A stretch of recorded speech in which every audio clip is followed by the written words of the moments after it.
किसी के चलने की आहट सुनाई दी। नींद खुल गई। पूछा कौन है। मालूम पड़ा श्रुतकीर्ति जी, सबसे छोटी बहू, शत्रुघ्न जी की पत्नी। माता कौशल्या जी ने उन्हें नीचे बुलाया। श्रुतकीर्ति जी आईं, चरणों में प्रणाम कर खड़ी रह गईं। माता कौशल्या जी ने पूछा, श्रुति, इतनी रात को अकेली छत पर क्या कर रही हो बेटी? क्या नींद नहीं आ रही? शत्रुघ्न कहाँ है? श्रुति कीर्ति की आंखें भर आईं, मां की छाती से चिपटी, गोद में सिमट गईं। बोली, मां, उन्हें तो देखे हुए 13 वर्ष हो गए। उफ! कौशल्या जी का हृदय कांप कर झटपटा गया। तुरंत आवाज लगाई। सेवक दौड़े आए। आधी रात ही पालकी तैयार हुई। आज शत्रुघ्न जी की खोज होगी। मां चली। आपको मालूम है शत्रुघ्न जी कहाँ मिले? अयोध्या जी के जिस दरवाजे के बाहर भरत जी नंदीग्राम में तपस्वी होकर रहते हैं, उसी दरवाजे के भीतर एक पत्थर की शिला है। उसी शिला पर अपनी बाह का तकिया बनाकर लेटे मिले। मां सिराहने बैठ गईं, बालों में हाथ फिराया तो शत्रुघ्न जी ने आंखें खोली। मां! उठे, चरणों में गिरे। मां, आपने क्यों कष्ट किया? मुझे बुलवा लिया होता। मां ने कहा, शत्रुघ्न यहां क्यों?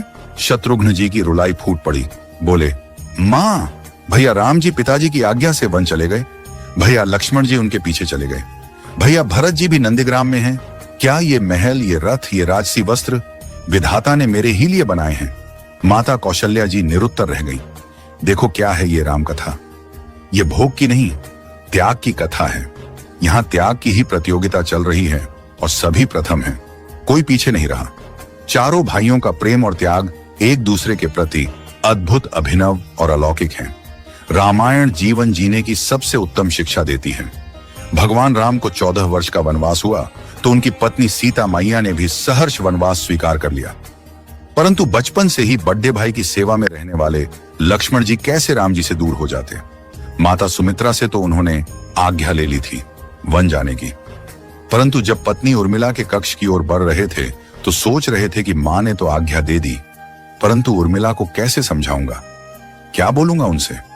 यही सोच विचार करके लक्ष्मण जी जैसे ही अपने कक्ष में पहुंचे तो देखा कि उर्मिला जी आरती का थाल लेके खड़ी थी और बोली, आप मेरी चिंता छोड़ प्रभु, श्री राम की सेवा में वन को जाओ।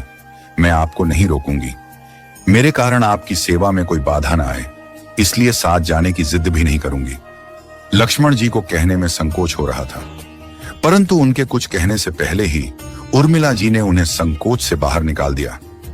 वास्तव में यही पत्नी का धर्म है।